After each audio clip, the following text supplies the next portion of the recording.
पाठक ने 2019 में बड़ी जीत दर्ज की थी, वो दोबारा से वो कारनामा करके दिखाते हैं, ये उपलब्धि हासिल करके दिखाते हैं। ये बड़ी बात होगी, जानना 4 जून को पता चलेगा। लेकिन सुब्रत पाठक क्या दावा कर रहे हैं, आइए आपको एक बार फिर से सुनाने की कोशिश करते हैं।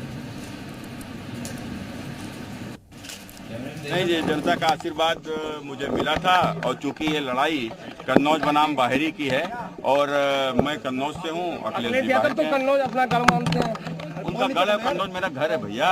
ये घर और गढ़ की लड़ाई है। कह रहे हैं इसे भारत पाकिस्तान का ये मुकाबला है और अब मुकाबला कम से कम दिलचस्प होगा। अखिलेश यादव ने नामांकन पर्चा दाखिल किया है। पहले ऐसा लग रहा था कि वो लोकसभा चुनाव नहीं लड़ना चाहते हैं, लेकिन फर्स्ट फेज के चुनाव के बाद उन्हें अपनी रणनीति में बदलाव करना पड़ा।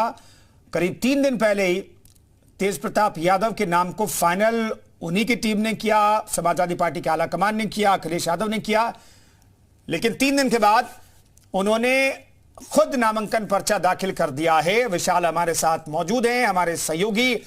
विशाल, ये कम वोटिंग प्रतिशत को लेकर के चिंता में समाजवादी पार्टी है या फिर समाजवादी पार्टी खुद देख रही है कि यहां पर स्थितियां बदली है और अगर वो चुनाव मैदान में नहीं उतरते हैं तो नुकसान हो सकता है समाजवादी पार्टी को? देखिए, बिल्कुल ये जो पूरा समीकरण है इस पर बहुत गौर करने वाली बात है।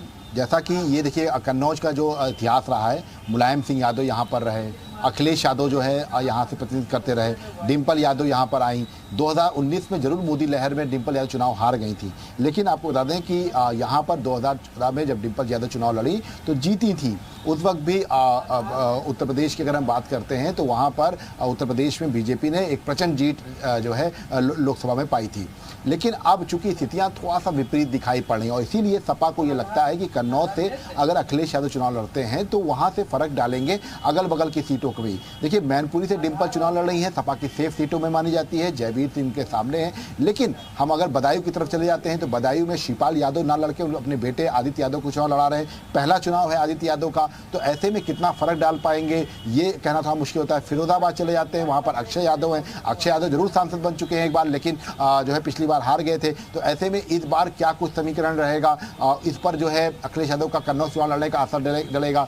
एटा की तरफ चले जाते हैं। इसके साथ साथ अगर हम आगे की तरफ बढ़ते हैं तो इटावा की सीट जो है वो समाजवादी पार्टी के लिए प्रतिष्ठा की बात बनी हुई है। तो इस सीट से जब कन्नौज से अखिलेश चुनाव लड़ेंगे तो इस बात को मैसेज दे सकेंगे कि देखिए, हम ये हमारा परिवार है, इन सीटों पर हमारा जो है एक वर्चस्व रहा है, एक वोट बैंक हमारे साथ है, आज भी है, क्योंकि ये यादव लैंड कहलाता है। और यहाँ पर अगर सपा कमजोर होती है तो इसका असर आगे वाले फेजेस में भी पड़ेगा, क्योंकि अगर बढ़िया देखिए, सीधा ये बहुत कॉन्सेप्ट क्लियर है कि जब चुनाव शुरू होता है पश्चिम से तो पहले चरण से जब चुनाव आगे बढ़ता है, दूसरे तीसरे चौथे चरण तक पहुंचता है, तब तक परिस्थितियां बहुत बदल जाती हैं। और